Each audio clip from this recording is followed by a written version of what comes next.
अहम खबर आपको देंगे। पाकिस्तान में तैनात चीन के नए सफीर नोंगरोंग की पाक बहरिया के सरबराह एडमिरल अमजद नियाजी से मुलाकात हुई है। तर्जुमान पाक बहरिया के मुताबिक मुलाकात में खत्ते की सिक्योरिटी सूरत हाल तबादला ख्याल किया गया। इस हवाले से मजीद अपडेट्स लेंगे डिप्टी ब्यूरो चीफ शुएब बर्नी से। जी शुएब बर्नी, बताइएगा मुलाकात का अहवाल।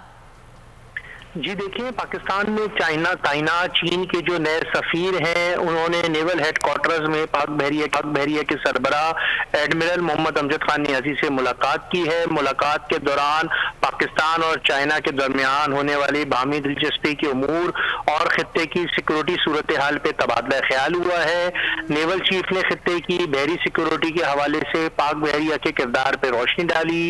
इसके साथ साथ जो अमीरुल बहर है उन्होंने चीनी सफीर को बताया कि पाकिस्तान में जो नई जिम्मेदारियां संभालने के बाद उनको पाक बहरिया के सरबराह बनने के बाद उनके ऊपर जो जिम्मेदारियां हैं वो उस पर किस तरह से अमल दरामद कर रहे हैं। उन्होंने चीन के सफीर से खित्ते में जो बहरी सिक्योरिटी के इस्तेहकाम के लिए पाक बहरिया की जो काविशें हैं। बहुत शुक्रिया शुएब बर्नी अपडेट करने के लिए।